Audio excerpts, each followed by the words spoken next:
Hello, good evening, everybody. Good evening. Happy St. Patrick's Day. Thank you for joining us tonight on St. Patrick's Day. My name is Midnight. I am the Executive Director of APCOM. It's an honor to welcome you tonight to the discussion on decriminalization of same-sex acts efforts in Asia and the Pacific, enabling legal and policy environments for better health outcomes. I would also like to acknowledge the support from Kaleidoscope Trust and the UK Foreign, Commonwealth and Development Office for their support of this session. APCOM works to improve the health, rights, and well-being of diverse and dynamic communities that we serve. APCOM wants a world where people of diverse sexual orientation, gender identity, gender expression, and sex characteristics can fully participate in and be active in the sustainable development in all aspects of their health, rights, and well-being. We are celebrating our 18th anniversary this year, and we recently launched our new strategic plan, Relentless, that you may find within the postcard, so you can scan to see our new strategic plan. We are a regional organization that covers Asia and the Pacific. We are based in Bangkok, and our work centers on advocacy, research, education and innovation, and lastly, but most important, is around community engagement and empowerment. You will see that in our new strategic plan, our first priority is around defend and increase our rights, and our focus is actually on decriminalization of same-sex conducts and relationships, and protecting and ensuring that there is anti-discrimination and legal frameworks which enable our communities to seek justice and end violence and discrimination. Our second priority is around HIV being still with us. HIV is not over. We're looking to strengthen the HIV response and access to broader related health services and facilities for people of diverse sexual orientation, gender identity, expression, and sex characteristics, including prevention, treatment, care and support, sexual reproductive health and rights, and mental health. Our third priority is increasing our strength as an organization and our networks that enable stronger, capacitated, well-resourced and interlinked communities and our broader partner networks in the region to ensure that there is social and economic inclusion for our communities. And lastly, is around ensuring that innovations, particularly around AI and ICT, are being used and utilized fully by our communities. So how new technologies will offer new ways of working in the health, rights, and well-being space, and the way that we can ensure that those of our communities can have access and ensure that they can also be empowered to utilize information for their own advocacy and empowerment. Since the formation of our organization in 2007, we have been calling for the removal of punitive and discriminatory laws, including criminalization of same-sex relations and gender identity and/or expressions. In Asia and the Pacific, we have seen positive efforts in terms of decriminalization of same-sex acts in India in 2018, in Bhutan in 2021, in Singapore in 2022, and most recently, Cook Islands in 2023. However, 17 countries in our region still criminalizes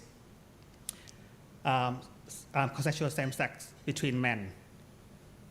And this prohibition impedes HIV response in our region, including our government's leadership and investment into modernizing and scaling up HIV prevention, testing, treatment, care services, leveraging innovations and solutions such as pre-exposure prophylaxis and virtual interventions, removal of barriers to accessing services and prioritizing key populations, particularly among young people, and also empowering the community leadership and community-led response. So this session that we are going to be discussing on is part of the celebration of the Zero Discrimination Day, a day that is dedicated to the rights of everyone to have a full and productive life and live with dignity and free from discrimination. So that's celebrated on the 1st of March every year. So this session with eminent speakers will share strategies and the need for decriminalization and reminding us to be vigilant, constructive, rational, and engaging and empathetic at the same time.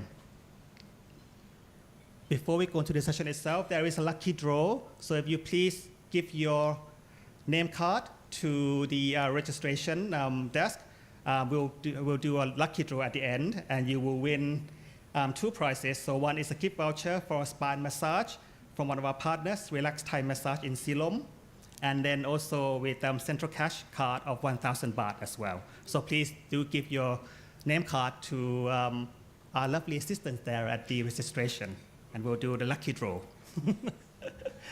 Without further ado, we have a video message from Professor Vijit Mantaporn, who unfortunately cannot join us this evening. Professor Emeritus Vijit Mantaporn was the former UN independent expert on sexual orientation and gender identity, and a member of the UN Commissions on Inquiry on Human Rights. In 2021, he was appointed as UN Special Rapporteur on the situation of human rights in Cambodia by the UN Human Rights Council. He is the recipient of the various awards, including 2004 UNESCO Human Rights Education Prize, and he was also bestowed a knighthood at KBE in 2018. He will be setting the scene on the history of decriminalization of same-sex acts in Asia and the Pacific. So please turn on the video.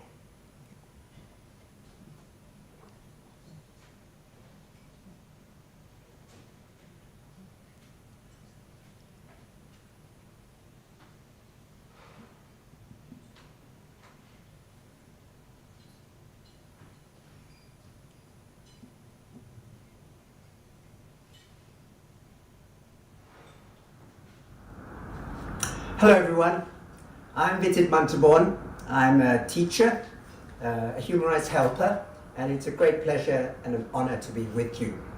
The issue for discussion is the possibility to decriminalize laws that counter same-sex relations, particularly between consenting adults. The decriminalization issue actually pertains to about 60 plus countries today which still criminalize same-sex relations, unfortunately. But you are in this country, Thailand, where not so long ago it was also illegal to have same-sex relations. In 1908, a penal code was adopted with a certain provision which had copied from a colonial law, a provision prohibiting carnal intercourse against the order of nature, concerning men, women, etc., impliedly against same-sex relations. And it was only in 1956 that it was amended in Thailand. So this illustrates that while we can make progress, and we should also take stock of the situation, learn from the past with a view to the present, and move towards the future. And the record today is mixed. There has been progress on some fronts, but there's also been regression. The most prominent example in recent years was the Namibian highest court, which invalidated the old colonial law which had prohibited same-sex relations. But those are the initial facts, and let me get back to square one. Number one, let's look at the context. Number two, let's look at the typology of laws that we talk about. And number three, let's look at the opportunity for the future. The context is a very interesting one because if we look back historically, you can see that many of these laws that still exist today date back to colonial laws which had prohibited same-sex relations. A certain famous Article 377 appears in various penal codes of former colonies of the United Kingdom. Some of these laws have now been amended, repealed, but some are still on the books. And I think the Thai law of olden days, 1908, probably copied also from 377, even though now it's gone. So colonization brought its demerits, which have to be tackled still today among those 60 plus countries. Secondly, religious laws, or allegedly religious laws, which are now being implemented in various countries against same-sex relations. And here I think we'd like to look back to the beginnings, the inspiration of all religions to claim that empathy is at the heart of any religion and that we shouldn't persecute people on the grounds of sex, gender, etc. And I would really like to call upon us to perhaps examine the sources of what we're talking about in terms of spirituality, the more liberal sources, and also the more liberal interpretation. It's a very nice word of where to look for the sources, and that's the epistemology angle. And as for interpretation, it's a question of so-called hermeneutics. So we want humane hermeneutics based on very liberal epistemology, humbly said. Thirdly, beyond colonization, beyond the religious implications, there are also some new laws which have emerged from certain political, social, cultural systems. And very often these laws seek to not only to discriminate, but also to control. So it's very much a question of how to democratize in terms of our understanding of gender diversity. And we have to be very careful to look at the cloistered approach, which is now witnessed in some countries which are adopting new laws against same-sex relations, not necessarily linked with religion or the history of the past in terms of colonization. So let's be vigilant. Let's come then to the typology of the laws concerned. Well, as I've said, there are these penal codes, criminal codes, which have recopied, have been disseminated all over the world through colonization. But these are not the only ones that we wish to abolish. And happily, many have now been abolished and repealed in several countries. And very famously, in one Southeast Asian country, this 377 equivalent was abolished not so long ago. Welcome to that. Secondly, we have the other laws which pertain to sex, gender, and expression. Several countries still prohibit cross-dressing, and this also impacts upon those who wish to express themselves in a certain way that might be LGBTI. And thirdly, there are other laws and policies which inhibit and criminalize, and these include various laws that constrain freedom of expression, especially when you want to express yourself, or freedom of assembly, especially when you want to assemble peacefully in terms of the cause that you should be advocating or would be advocating, and many other laws of a criminal nature which are used against minorities, unfortunately. So those are the components of a variety of laws that we have to look at, not just your Penal Code 377, but many other laws that inhibit a certain democratization of our livelihood, our lives in terms of gender diversity as well as respect for differences. And then I come finally to the opportunities for the future. Well, I think we're going to discuss maybe in the discourse today, number one, strategic litigation. Many countries have now abolished these laws because the courts have been liberal. Namibian Supreme Court or Constitutional Court not so long ago did this. Many other courts have also done this. India, very famous, Nepal, and other courts in ex-colonies which have eradicated the remnants of the past in terms of the cloistered, closed approach towards sex and gender-related contacts. The second element that I'd like to advocate is what I call comprehensive leverage, meaning using all the tools we have, using the UN, using national settings, laws and policies, using goodwill, good leadership to help make changes. And I think the classic case of a South Asian country that abolished 377 recently was exactly that. It was leadership which said that it was time to do away with this before the emergence of new leadership. The old baggage had to be cleared for the new political leaders to have a more convergent society. And likewise, you have mechanisms in the UN that you can use, such as the UN Independent Expert on Sexual Orientation and Gender Identity. If you wish to make complaints, there are certain other committees and mechanisms that can help in terms of leveraging for positive change.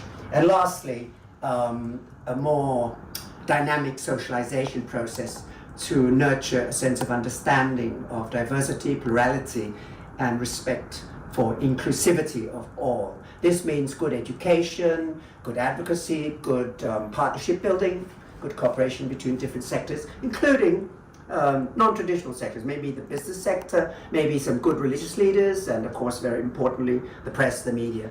Not forgetting the local media. So if we're working on the English front, we have to enable access to indigenous and local languages in terms of spreading the message of what we want, which is transformative change. So with that, I leave you these thoughts in terms of the context of the history plus, the different types of laws that have to be tackled together with policies and practices, and then the opportunities for the future. And we don't have to be despondent at all, but we have to be vigilant. We who work on these issues sustainably have to provide hope and possibilities for transformative change.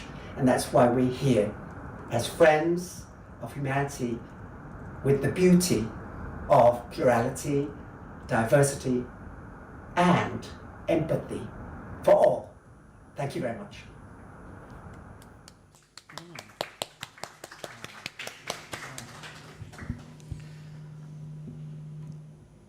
So Professor Vitit mentioned about the possibilities of hope and their transformative change, but we'll just go straight into the panel. So I hope that our panelists will be ready to also answer to those recommendations from Professor Vitit. To introduce, first of all, the Honorable Michael Kirby to the panel, please. Michael Kirby is an international jurist, educator, and former judge. He served as the Deputy President of the Australian Conciliation and Arbitration Commission from 1975 to 1983, Chairman of Australian Law Reform Commission, Judge of the Federal Court of Australia, President of New South Wales Court of Appeal, President of the Court of Appeal of Solomon Islands, and Justice of the High Court of Australia from 1996 to 2009. He is also APCOM's LGBTQI Human Rights Ambassador. And next, I'd like to invite Honorable Kyom Doji onto the stage, please. Honorable Kyom Doji served as the Bhutan Parliament for the last 5 years as part of the ruling government from 2018 to 2023. During this time, he held the position of Chair of the Environment and Climate Change Standing Committee and the House Committee of the National Assembly of Bhutan. Additionally, he served as the party whip and was an active participant in numerous parliamentary discussions and engagements with stakeholders. And lastly, I would like to call on Eamon Murphy, who is the UNAIDS Regional Director, Asia Pacific, Eastern Europe and Central Asia. He leads UNAIDS efforts in promoting and expanding an integrated United Nations system response to HIV at the country and regional levels in Asia Pacific and also in Eastern Europe and Central Asia regions. He provides strategic directions, advocacy, coordination, and technical support needed to catalyze and connect leadership for governments, communities, and key partners to deliver life-saving HIV services. Thank you so much, all of these prominent panelists, for joining us this evening. Can I please have a round of applause for our speakers?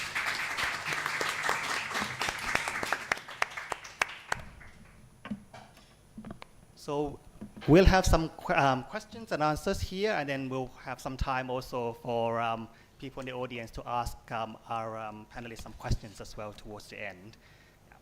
I will maybe just go.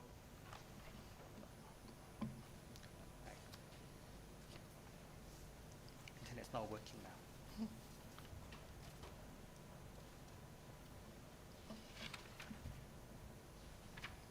Can we start by paying respect to Vitit Montalborn? He's not here to hear our respects, but I've seen Vitit undertaking a whole series of really important and difficult, challenging and unpopular mandates. He preceded me in issues of human rights in Cambodia. He preceded me in activities concerning human rights in North Korea, and he has been a really wonderful international citizen, so we shouldn't let his opening words, he's not here to hear our praise, but we're sure to tell him that we're grateful for his long-term service to equality, dignity, and human rights for everybody. Not just for gays, not just for men or women, not just for minorities, for everybody, no exceptions. So I'd like us to give a big round of, not that mediocre round of applause we gave after his address. Let's give Vitit and his championing of human rights for everybody a big round of applause.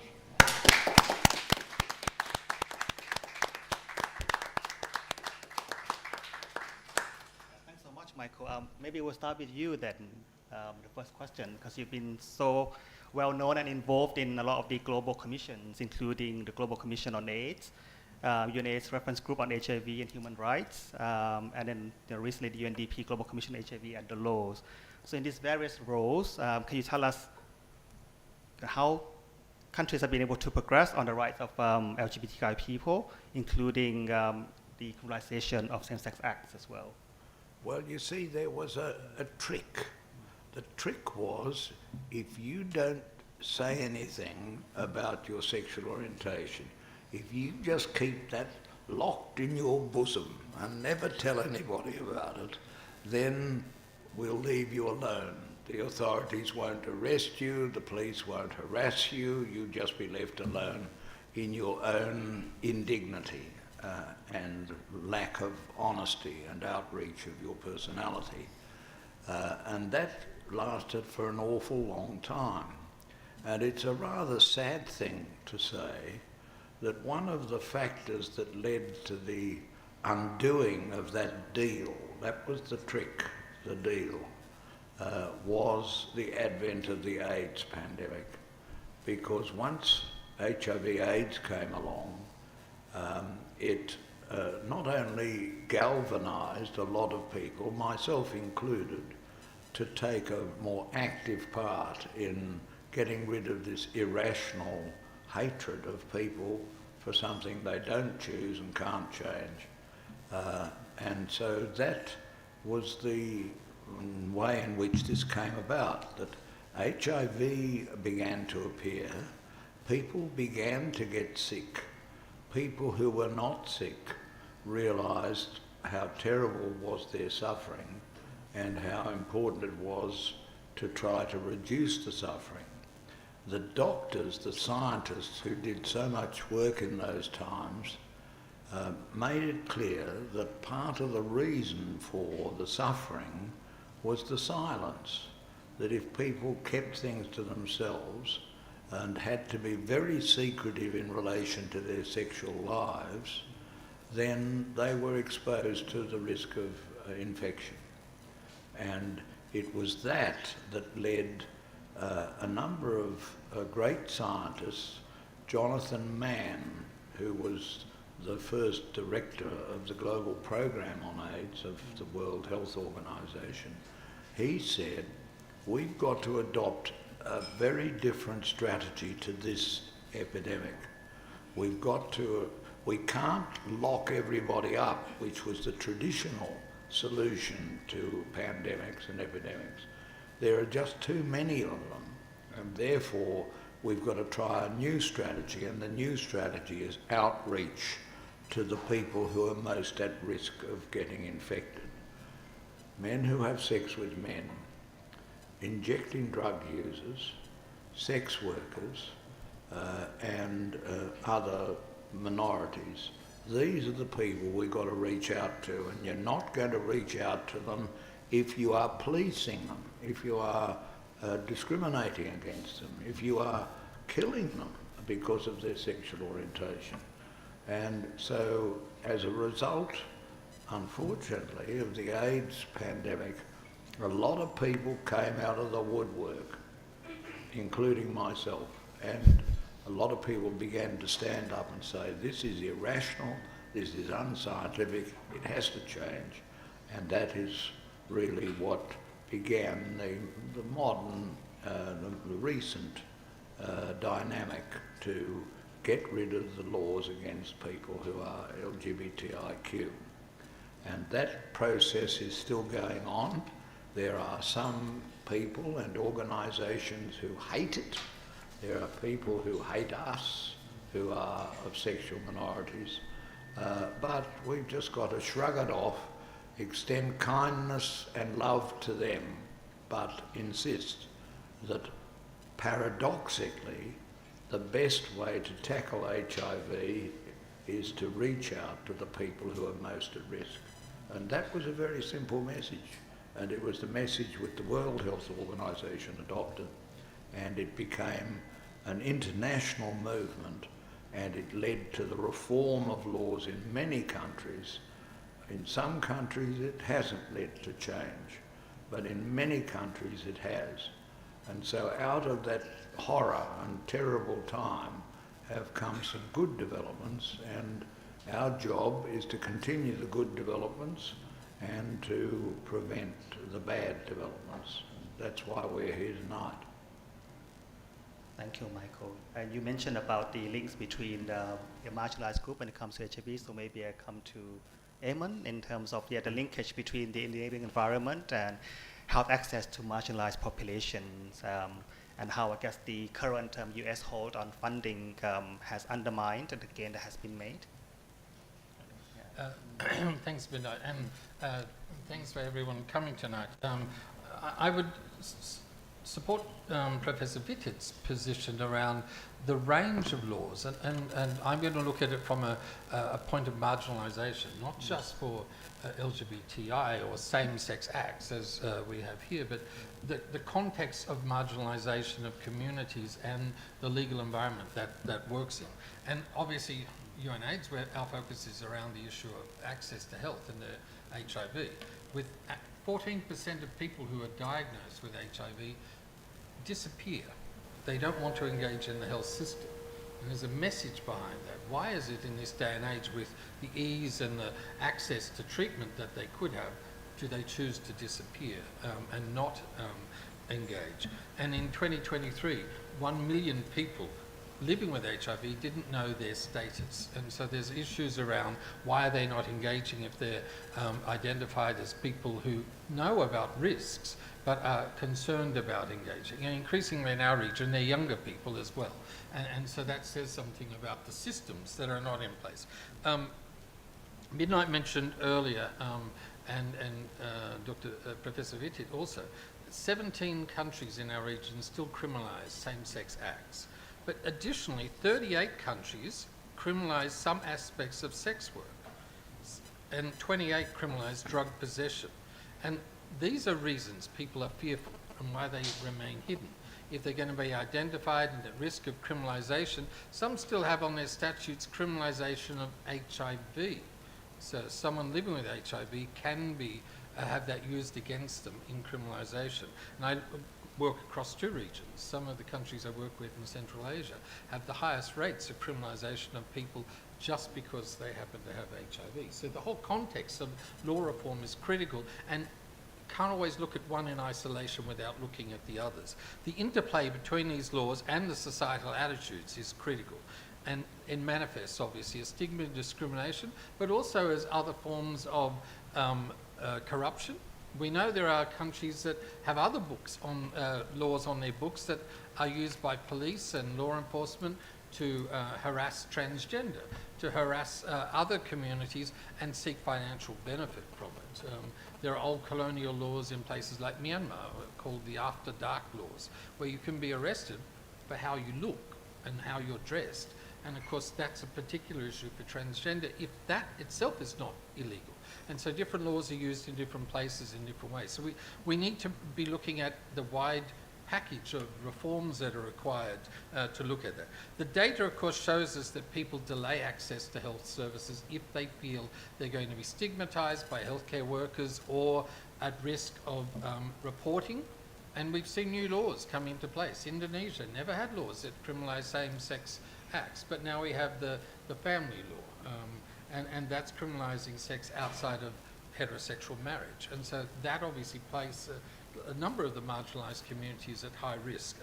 And we're seeing a resurgence of the conservative backlash against progress that has been made in recent years. And we see that across the board. We see governments and religious organisations and others working together to try and undermine the laws that exist, or to criminalise or put the sanctions that are not utilised into action in place. So we're dealing with a well-resourced and well organised series of actors that are coming together around these things. And you talked about the funding. Most countries in Asia Pacific are not reliant on US government funding for HIV. It is quite small compared to what the provision of individual countries in Africa. So for Asia Pacific, and I include Central Asia in that range, the funding for US government is less than half of what they may be funding Mozambique. Right?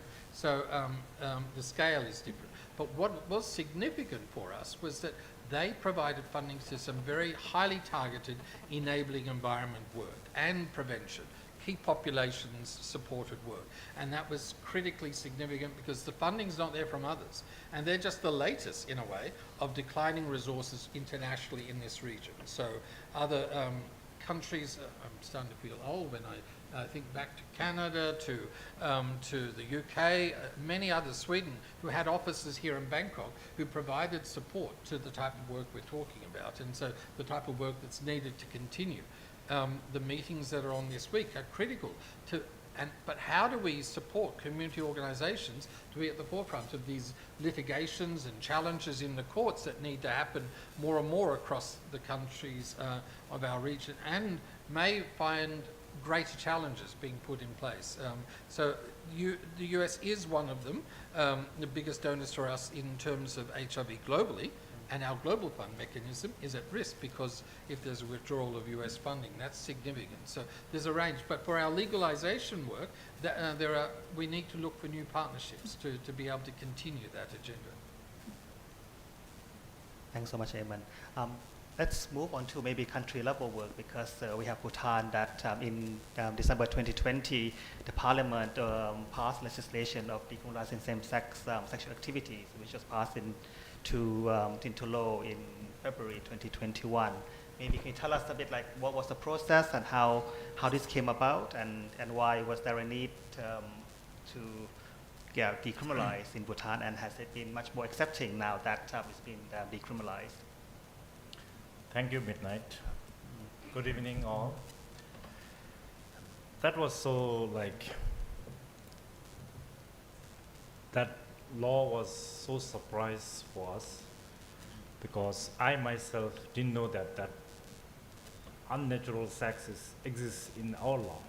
And through proper research and through going through so many books and hearing the histories, we came to know that law came from colonial law, which is borrowed from India, British India time.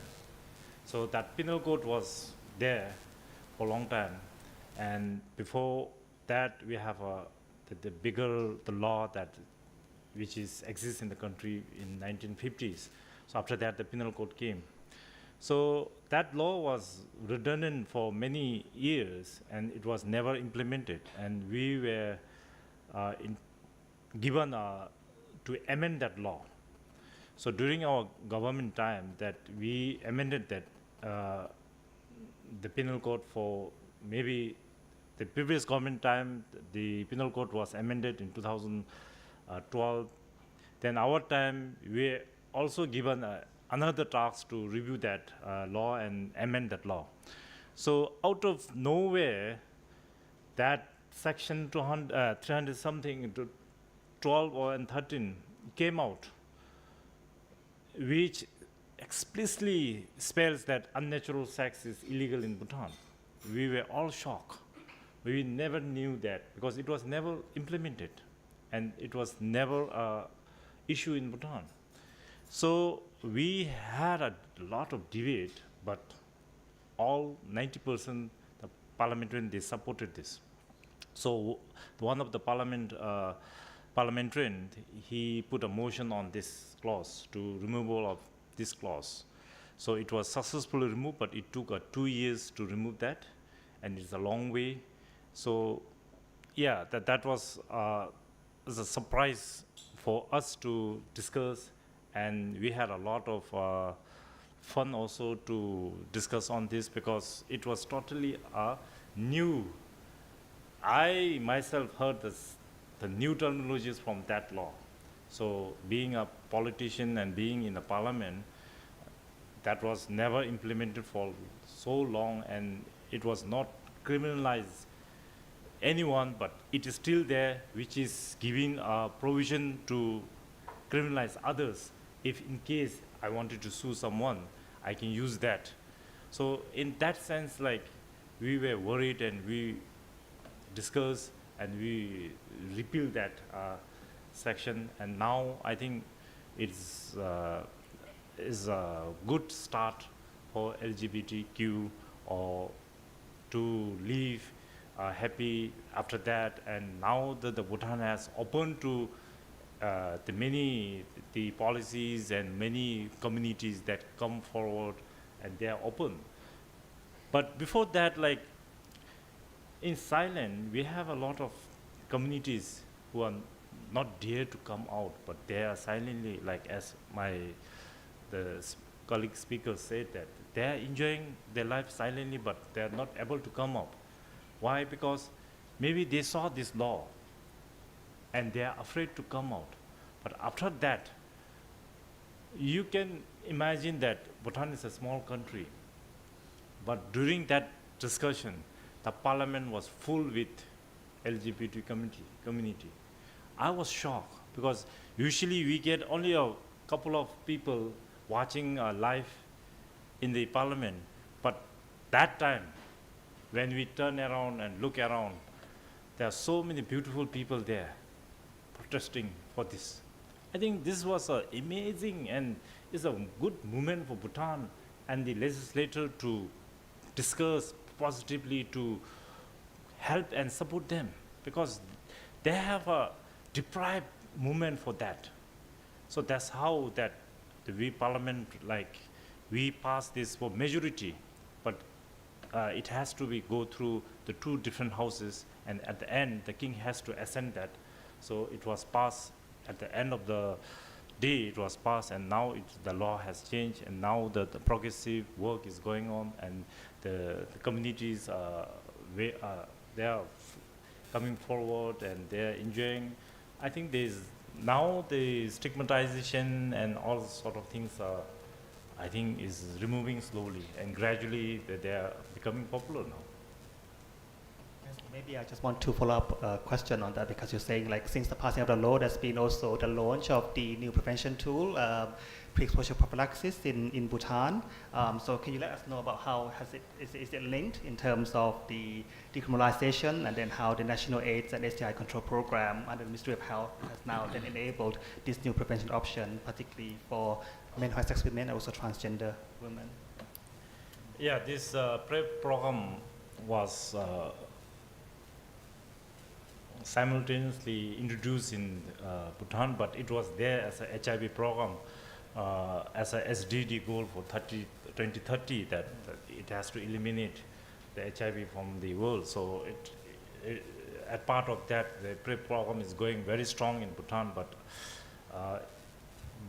I don't know, by instant or by luck or something, it came out in October after our repeal of that, then PrEP program came very powerfully, and it was given the big shout out for the LGBTQ community to come up and check and support them, and to render their health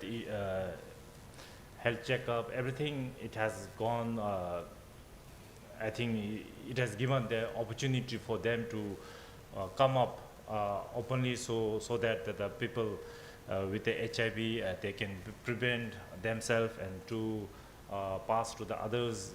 So I think the man-to-man and the same-sex is hidden before, but as my colleague said, that it was hidden, but they are not able to come out for health checkup and to do some, I think every health checkup, they are afraid of coming up, because it is something that social stigmatizes them, and it is something that awkward them. But after that, the PrEP program gave them an opportunity to check up health, and everything goes like as per the HIV program, and it was strongly going there. It's a part of the HIV program, but the PrEP program is there to protect from HIV and to further spreading, because you know that Bhutan is a small country, and if a small portion of the people are affected, the percentage will be very huge. So we have to be very careful. So the program has to be there rigorously to control and to stop the HIV, and hopefully that this enabling policy and law will eliminate the HIV, as SDG said, the 2030, right? I think that's great news as well. I wonder if there isn't a lesson for APCOM in the talks that we've had so far. APCOM does a lot of wonderful things, and one of them, which is done every year, is the Heroes Evening, when people who have been real heroes are honoured. And they're from all over this region, and I don't think I know of any other region in the world that does anything like this. And you might say, oh, well, that doesn't matter much. They don't get any money, they don't get a big award, or they don't get the fame and glory, but they get honoured. Now, this guy in Bhutan, who I don't know his name, I don't know what he went on to do, if anything, in this struggle for LGBTIQ equality, as it affects so many other things. But people like that should be honoured. And APCOM, maybe it should think of a global network of honoured citizens who have pursued equality and human dignity, and they deserve to be remembered, and their stories should deserve to be recorded. And he should not be anonymous, this man in Bhutan, who rolled up his sleeve and said, this is all ridiculous and we should get rid of this law. And, you know, you need a few people like that who will take those steps, and likewise with Jonathan Mann in the United Nations system, devising the paradoxical approach to pandemics. I mean, the usual human way of dealing with an epidemic was to lock people up, put them in prison and put them in detention centres and keep them there until the danger of the pandemic had passed. But with Jonathan Mann, he devised paradoxically the notion of reaching out to and including and protecting people who were at risk. And that was a really miraculous thing. So I propose, and I'm going to write you a letter about this in my capacity as an ambassador for APCOM, that we should really try to institute worldwide, but in the meantime in the Asia-Pacific region, which is APCOM's responsibility, a charter of heroes and champions of equality and human dignity in the area of LGBT sexuality and human sexual orientation and gender identity. So what was his name? Let his name now be told to us. Who is this man who took the initiative in Bhutan to propose the law change that was ultimately accepted? Can you tell us his name? You really want to know? Well, is it something that was public? Is it on the record of the Hansard? Yeah, of course. So it was happened like that because his previous job was in the health. He's on the public health department, and he worked in the UN also before that as a deputation. So during our deliberation on Penal Code of Bhutan 2004, and that we are going section by section, and I was the party whip who coordinates all sort of the meetings and what to decide, what not to decide, what to repeal and what not to repeal. But suddenly he came out that clause, because sodomy, the word was there, and in our context sometimes we translate in the very roughly we translate, and someone from parliament say putting hard things, then we all laugh. Then we say, what is that? Then it came out with a very beautiful thing. Then somebody said that international transgender or something like that, which is no way in the world, no, not we can find in the world, but he coined in such a way that something which is like, which can be translated into this clauses. So the very person who was working in the health and who was very active in this discussion, he is no more than our minister for finance. He was then the Minister for Finance, Namgit Sring. So he was working previously in part, and he found that this clause was so redundant and it is not at par with the international human rights standard.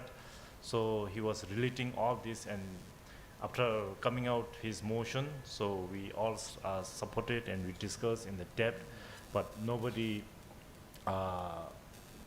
went against this, but only one member voted no, and rest all supported this.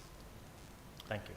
I've learned that sometimes cultural norms are different in different countries, and some people don't want to be honoured, or they don't want to be identified, or they don't want to be upfront, and that has to be respected. If that's what people want, that has to be done. But where it is possible, APCOM has reached out to people all over this region into the Pacific, and it's found people who are genuine heroes. I mean, they are wonderful people, and they take risks such as I have never really faced in their societies, but they insist on their dignity and rights as a human being. And I think this is one of the best things that APCOM does. And maybe you can hunt down and find the man in Bhutan and see whether he wants to be named. If he doesn't, fine. But if he does, he should be honoured, because it was his action that led to the steps that led to the change. And the first step is always the hardest step in getting big change. Well, thank you, Michael. So the Hero Awards this year will be on the 7th of November. Next month, so in April, we'll be doing a general call for nominations, and I hope that people in Bhutan will also nominate Namgay to be part of the nominations for the 10 awards that we give out. Yeah. So yeah, please do look out for that, and there'll be a general news release in April, right? And then we'll opening up for maybe 2 months for nominations. Well, that's a very good programmatic idea.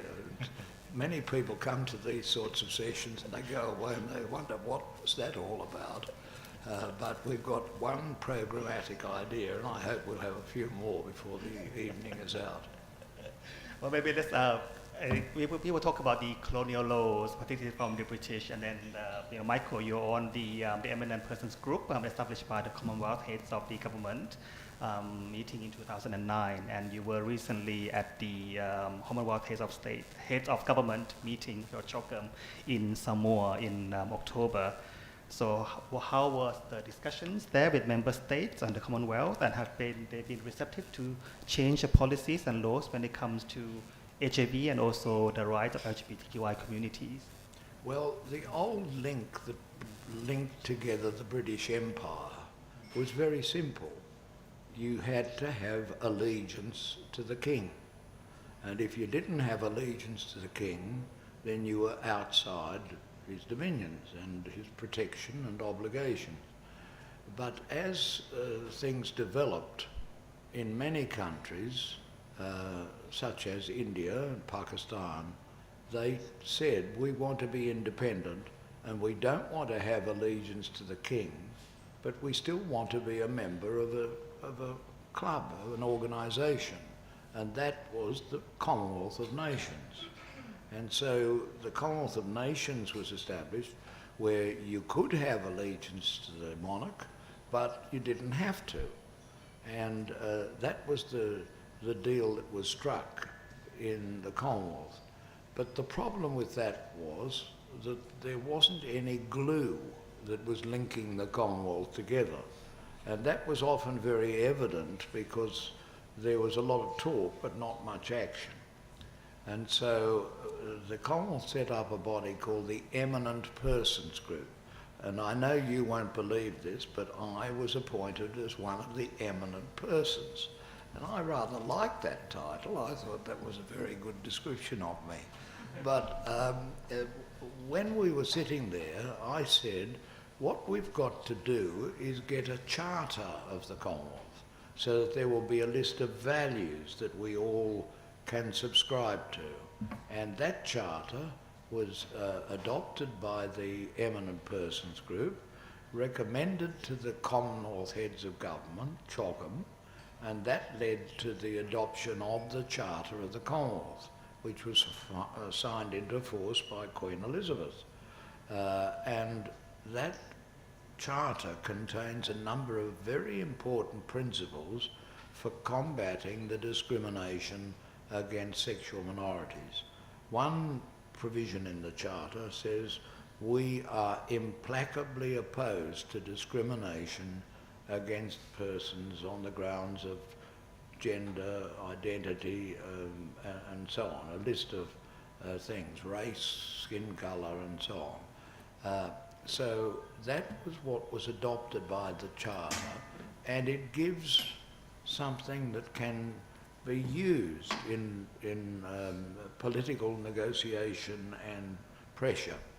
And that was what we were talking about in Samoa, about using these principles for the purpose of saying, well, we now don't necessarily have allegiance to the king, but we have common principles, and the common principles include non-discrimination, equality, and that is one of the principles of the Commonwealth.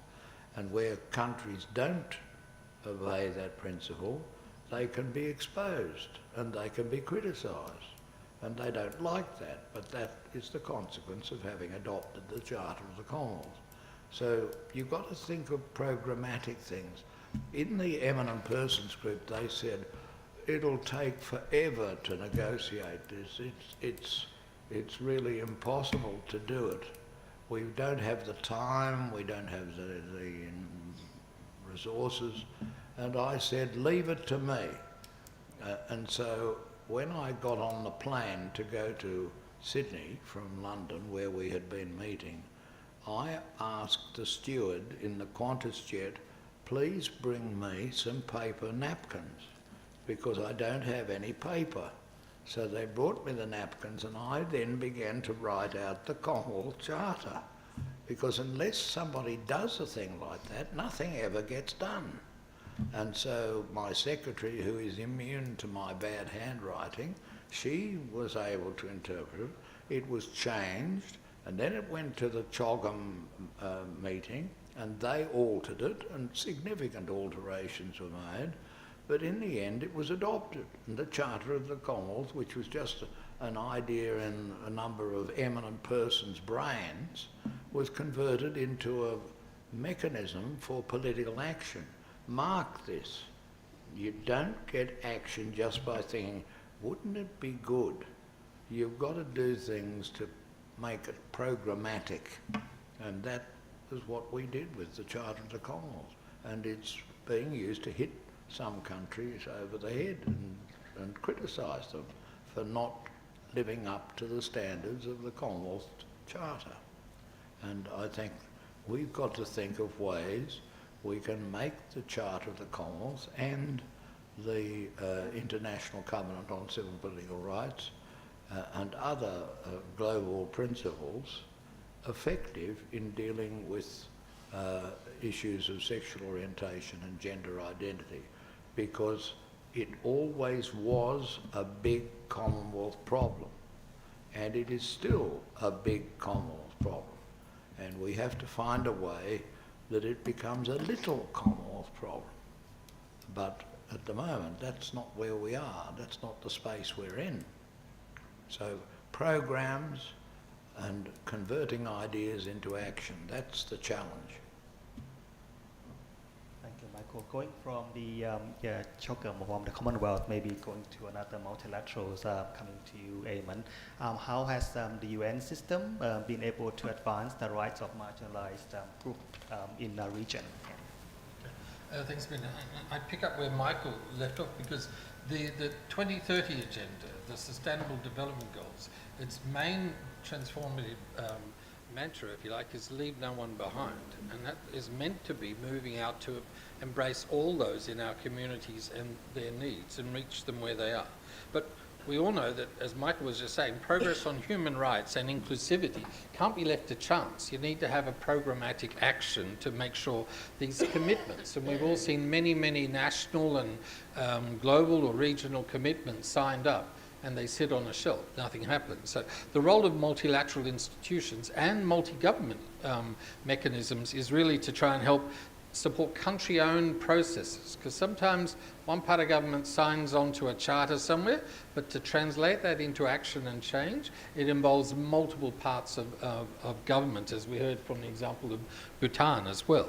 And for us, when we're looking at issues like same-sex acts or issues around the criminalization of related areas of HIV, it can't be left to the health system. They don't have the power to do that. So the multilateral system has to work with the communities. As we heard Jonathan Mann change the whole dynamic.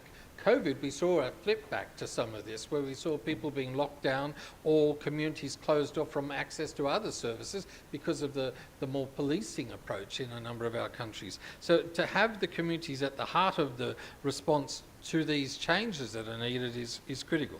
The global aid strategy, and more importantly to me, the political declaration, where countries, last political, or the current political declaration, countries had to vote against, and because there was an opposition by certain member states to language in it. Challenging to think how the next political declaration will go with some of those who are supporting it, may be now in opposition of it, but this is something we all need to work towards. But there, it's about the UN system and different parts of it working together. And we heard Vitit talking. There are international champions and eminent persons who are put in as special envoys for health, special envoys for SOGI, and a whole range of other things who come together to work with the system.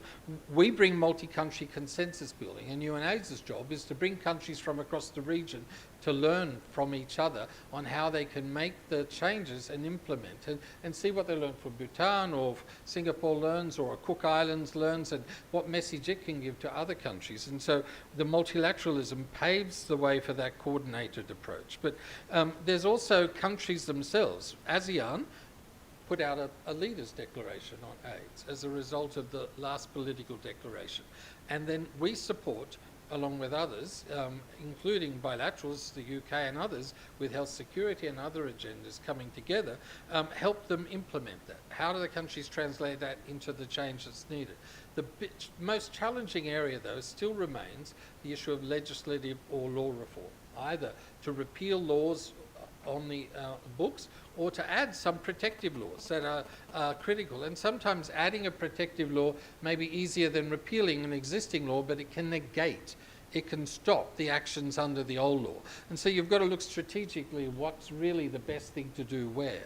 And sometimes it's just a recognition. In Vietnam, when I worked there, a transgender woman was raped by a group of men, but could not take action in the courts because there's no law about male rape, and she was defined by her birth sex. And so a legislative change needed to happen to protect people in that situation, and coincidentally give recognition of third gender or transgender. So there's different ways it can be done. The role of the UN and other multi-government or multilateral is to help look at opportunities like the examples of Bhutan, and then take that to somewhere that may be looking already to make some of those positive changes and to cross-fertilise that, along with community organisations who really lead the charge. We're sometimes called on as a friend of the court, as is the case in India and other places, to speak on behalf as a neutral party, bringing evidence to the court processes. So there's a number of ways the UN can play its role in that.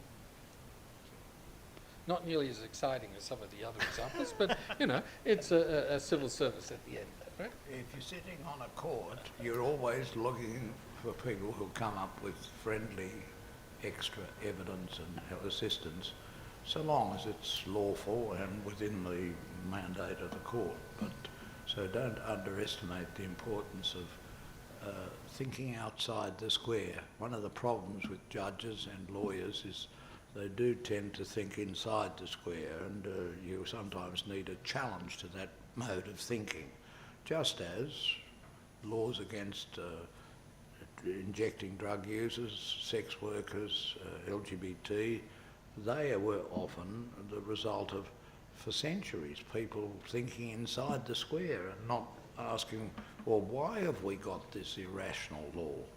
Like the man in the Minister for Finance in Bhutan, who said, no, I want to take a stand against that. And he made the initiative, and that led on to an amendment to their law and the change in the law. And it was one of the first countries in Asia to do this. Sadly, there are other countries, members of the Commonwealth, signatories to the Charter, and signatories also to the International Covenant and all the other human rights instruments, who do not truly respect human dignity and human rights and equality. And there are some people in some countries, I won't mention where, who are not really in favour of equality. They don't really want to do much about imposing it or forcing it or encouraging it. They say it's woke.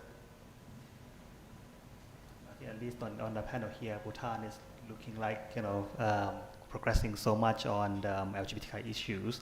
But are there any other legislations that the government of Bhutan is looking at when addressing, advancing the rights of people of diverse sexual orientation, gender identity, expression, and sex characteristics?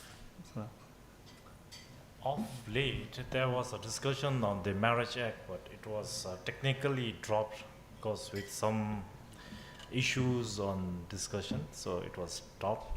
But it was very fortunate for the marginal groups to discuss and to get forward. It's enabling situation, and our Constitution gives a lot of framework, lot of interpretation for the freedom of the rights of the people. So I think our Constitution is very much enabling them to understand and go way forward to formulate the other policies and act. So I think let's hope that is going to, because we already started the first step, so I think it will move way ahead, because now in Bhutan, like the community, third gender community is no longer, like, I personally, we don't like stigmatize and criticize or look down or something, but the general public, they accept this, because sometimes it's a customary law that we try to see from that angle, but it is also like, although we are a Buddhist country and Buddhism, it accepts this the third gender also. So I think there is no issue now, because as Michael said, that the first step has already begun. So the next step is to formulate a policy into the law, and I think is how now the community, they come up and frame, and the pressure from the international, how they push something. It all boils down to the all together and to go ahead. I think I don't see any doubt on going forward and giving a privilege on that community. Now, midnight, we have been sitting here talking on the platform, but this is a democracy, and we've got in the audience a lot of people who've come along, And I think it's about time they were allowed to ask a few questions. Yeah. This is a rebellion. This is a revolution. It's okay, yeah. No, that's fine. But I just wanted to also say, like, if from Bhutan, if you want to learn more about how Thailand has been able to advance the marriage equality, definitely I think we can arrange that for the discussions on how it's happened, but also other countries in the region as well. That's the role that APCOM has been playing in terms of strategizing, particularly from the community sharing. So that's our role too. All right, then, okay, we can open up questions for the participants to ask any of these eminent panelists. Please go to the mic, introduce yourself, and direct your question to our panel. Now, there's somebody who's sitting at the bar who is being urged to come forward to the microphone, and this is your moment. Good on you. You're a hero, not quite an APCOM hero. But my name is Inad.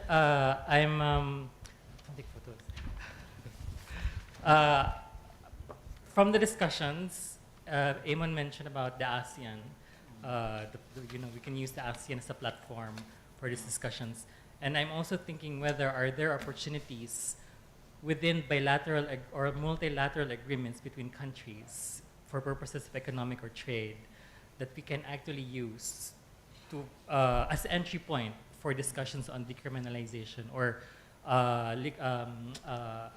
putting up laws for protective laws. For example, let's say Australia and Indonesia, or Indonesia and the Netherlands, where there are like bilateral agreements that are currently ongoing. Are there any opportunities or entry points to discuss decriminalization on this area? Well, I agree with you that there are difficulties where countries have different attitudes to religion as far as LGBTIQ rights or even HIV strategy and so on are concerned. Because the fact is that there are some religious leaders who do not agree with what we're saying and don't think they're heroes. They think they're demons who are inflicting their evil ideas on society. Now, you mentioned Australia and Indonesia, which have generally very friendly relations, and oodles of Australians get on the jets and go to holidays in Bali, and that's something that's good and it's going on. But the fact is that new family law has been introduced in Indonesia, which was mentioned, I think, by Visit, which means that if you are having sexual activity outside the family of your lawful relations, of your spouse, then you are committing an offence, and there are these police and others who will go and arrest you. And that is not only targeted at straight people for adultery, but it's targeted also at LGBTIQ people. So it's not a good look, and it's based on issues of Sharia or Hadith law that is said to justify this sort of action. So when you face a society and a region of the world as diverse and sensitive as Asia and Pacific, you can't just approach the thing by approaching it in the way you would just for Australia. In Australia, we've had a census every 3 years, I think, since Federation. So that's 150 years, 140 years, 30 years. And the figures show that whereas at 1900, when the Commonwealth started, the votes, the returns of people had 99.8% were Christian. But now, the percent who line up as Christian are now only about 37%. So it's been a very big diminution of the Christian population and a very large increase in the number of people saying no religion. Well, that is different from Indonesia. So things that work in Australia are not necessarily going to work in Indonesia. And things that are said in Australia are not necessarily going to be respected or useful in Indonesia. But what we've got to do as human beings is to help to bridge the gaps that exist between us, because unless they are bridged, we're going to have a lot of problems on our hands. Take, for example, the American withdrawal of global funds for the Global Fund and for PEPFAR. Now, if that goes ahead, it's difficult to see how hundreds of thousands of people who have had to depend on that source are going to get the drugs that are essential to their living, and they're continuing to live. And therefore these are really important and to some extent urgent challenges, and we've all got to, if we really believe in human rights and equality and helping one another, then we've got to address these issues and try and work out ways that will look after the poorest, the weakest, the most marginalised, and those who are being left behind. Anything to add, Eamon, on ASEAN? The potential is always there for the intergovernmental is fine, but when you look at what you're suggesting, a trade-off, is there an economic benefit to encourage another country to make changes in this space of criminalisation, etc.? I'm not sure that I would be able to cite an example where that's actually happened, right? There's certainly right now lots of countries providing money to keep these laws, right? That's the reverse, is the reality right now. But the potential is there. You could certainly use it as part of a package of support, but I'm sure some of the development assistance has been provided along these lines too to encourage it.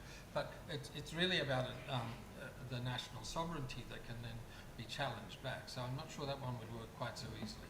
ASEAN, it's about a membership, and it's not imposed on anyone. So they're sharing and agreeing to take different roles, be that drug pricing, be that some other forms of change to pilot and encourage each other. But their commitment is to work together to recognise that there's no borders that protect them from disease, right? And that's the principle thing, not trade. Thank you. Thanks, Senad, for starting off the question. Anybody else who would like to ask any questions? No, I don't see any. So maybe some last words then from our panel members. Start from Guillaume. Thank you so much for giving us this opportunity. I just have a few words that being a politician and legislators, I think we have to really think around the world, and we have to really think that other is also a human being. So we have to give an opportunity to live and live their life happily. So everyone who born in this earth has an equal right, equal say.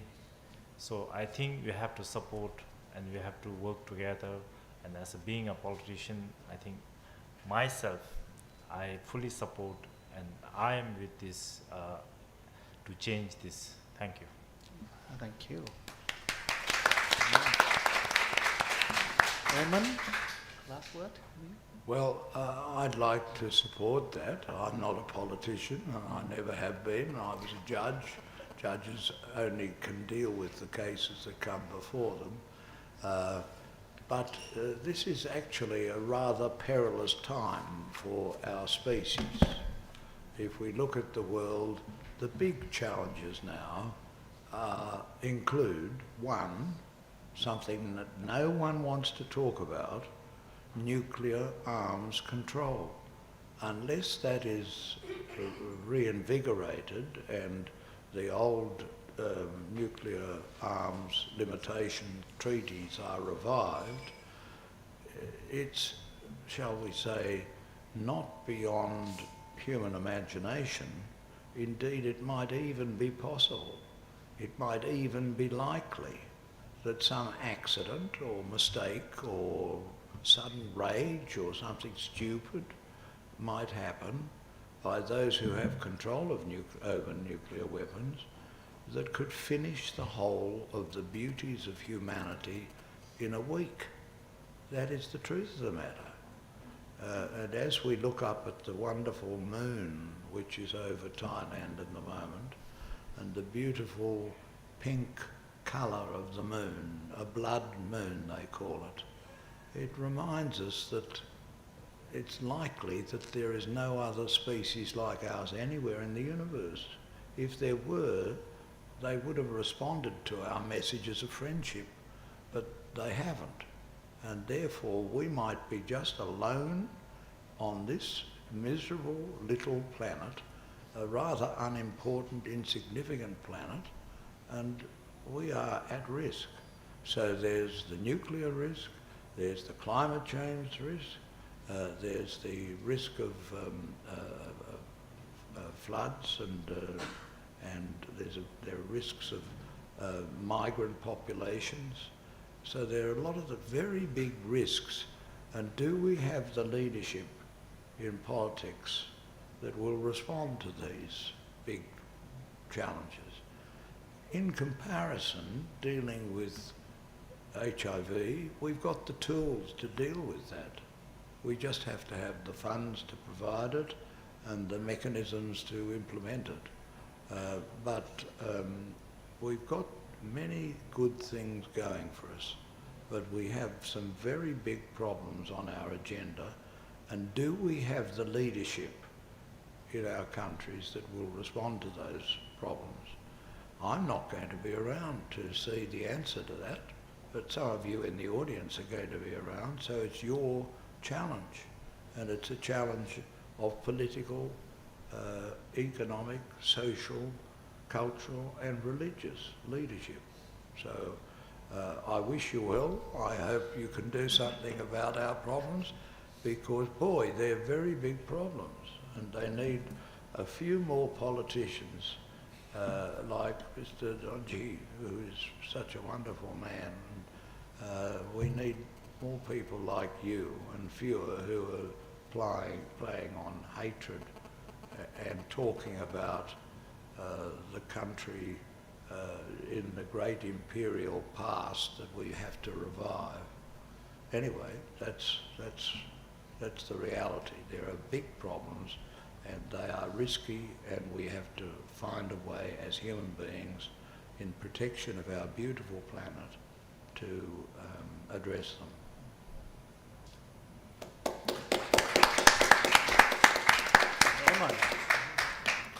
I'd like to reflect back to what Vitit said to us in the beginning. We learn from the past, we look at the current, and we look to the future. So I still look to the future with optimism. Anyone working on social change agendas that we're talking about tonight, and the decriminalisation is just one part of that. We can see examples, Bhutan, Thailand, other places in this region where we can see some positive change. There's definitely slippage and there's definitely new opposition, but that reflects to me the success that has been achieved to date and what we have to move forward in new ways and new partnerships, new coalition. I would agree with Michael that the big challenge for us is the resourcing. On Anti-Discrimination Day, March 1, UNAIDS put out a call for a renewed commitment to moving forward together. That's the governments, that's the donors, the new, and maybe we need to look even more now at new types of partnerships with community and others to look at the sustainability of the gains we've made. Not just the biomedical gains, but the social gains we've made and changes that are there. And we still have more to do, more to reach for, but we need new partnerships, new generational change in those partnerships so that Michael and I can sit back quietly and observe the next lot who come along. How do we influence that change? And the resourcing is going to be key to that. And it doesn't have to be massive amounts of funding, but there needs to be some for the community to be able to move forward and look at those opportunistic, either individuals in parliaments or some opportunity to engage in legal process to make change or mobilise community. Or is it trade? Some would question what Thailand's recent legislative change and recognition, same-sex marriage is going to also boost its economy. And there's different ways of looking at it. It goes back to Inad's question too a bit. What are the positives that countries are looking for? Economic growth, and so if there are bonuses out of it, and the tourism market, if we see, even though Indonesia claims they will not be taking action against two gay or LGBTI or just people who can't prove they're married on holidays, and if they don't take action, that's one thing. If they take action, that will destroy their tourism industry. And that could have an impact back on the law, because it's a massive part of the economy. But we'll see. We have to constantly change and adapt to the new challenges. But I'm optimistic that we can continue that agenda. We just need to look at new ways of mobilising resources for the community to lead the way. Thanks. Thank you so much, Eamon, Michael, Guillaume, and also to Professor Vitit for being available to share your knowledge, experiences, and giving us some hopes for the future in terms of what's needed to ensure that we are actually getting to the Sustainable Development Goals 2030 and ensuring that people of diverse sexual orientation, gender identity, expression, and sex characteristics are not going to be left behind. Just a closing word from myself, particularly around from the community perspective and on the resourcing and leadership. We are actually, if you look at your postcard on the flip side, we are raising funds for our communities that are working really at the front lines to ensure that essential services are going to be delivered. We did this fundraising during COVID-19 time, and we just basically putting this up again to say that they're from the communities. Please do give, and then we can give this out to our community organizations as well. And for Michael, you mentioned about the Hero Awards, so the HIV Equality and Rights Awards that we do every year. This year will be our 9th year. As I mentioned, we'll be doing a call for nominations, so you can do it anonymously, or you can do it like you can even nominate yourself, but you need to give a reasons why that person is most deserving to have a spotlight on what they've been actually doing at the community level, at times really risking their own lives as well, and being outspoken and not being afraid to show who they are. So those are really inspiring individuals and organizations and even allies that we also want to highlight. So that will take place on the 7th of November. The host will tell later, but the call for nominations will go out on our social media and our newsletter, so please do sign up on the sheet so then you can receive our news on those as well. We're not done yet. We still got two prizes that I need to we need to give out. If you have put your name cards in the box. Okay.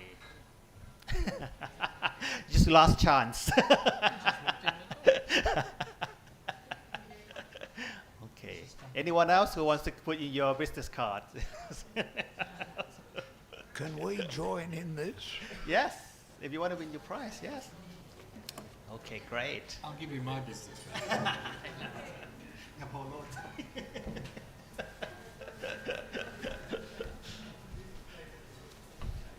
And then at the end, if you don't mind, we also have a group photo as well, so to end the evening, and then you can continue your networking for the evening. Thank you so much.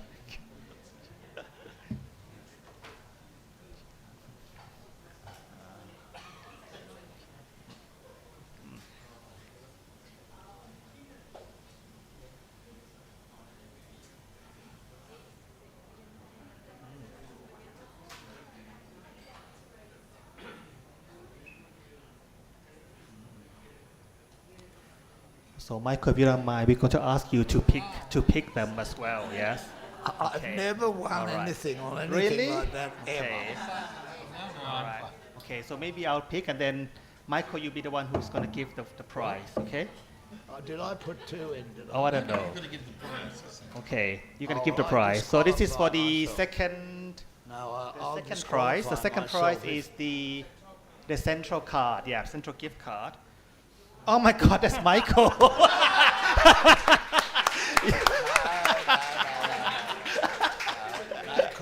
in the judiciary.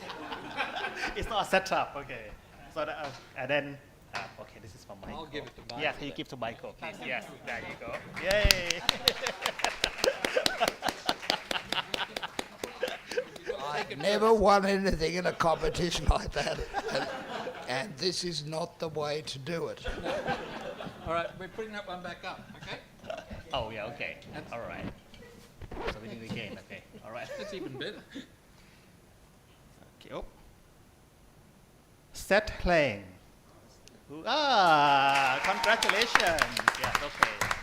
So Michael, Now you can give now you give this You can give it to him. give to Seth, yes. Congratulations, Seth. Oh, yep.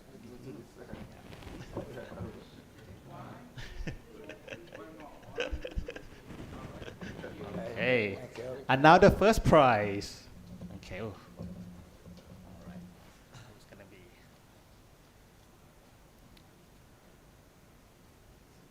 Piranut? Who's that? Oh. Ah, Piranut. Okay. Ah. Oh. So Michael, can you You doing it again? Jim. Kim, you can give. Yes, Kim can give. Yeah.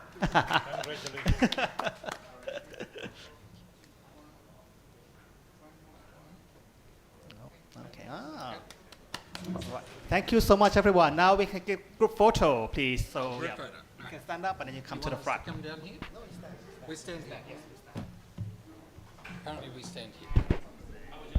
Just come up. Come and stand here. Yeah.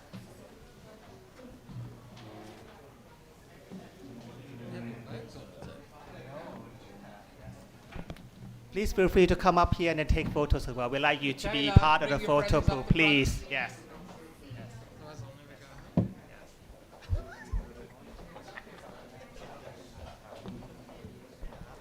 Yeah, include APCOM staff as well, please. And then, yeah, by then we can get the FCCT staff to help take photo. Yeah. Coming closer. Come closer. We're standing up above. It's okay. Yes. Come across.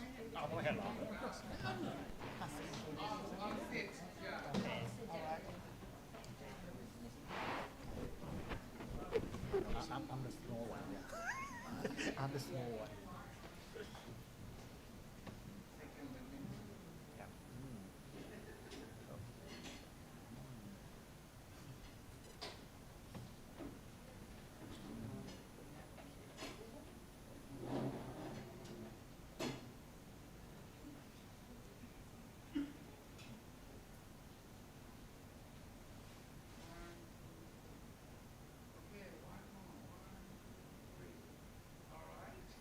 Thank you so much. Is that on yours? Is that your camera? Yes, also there. Yeah.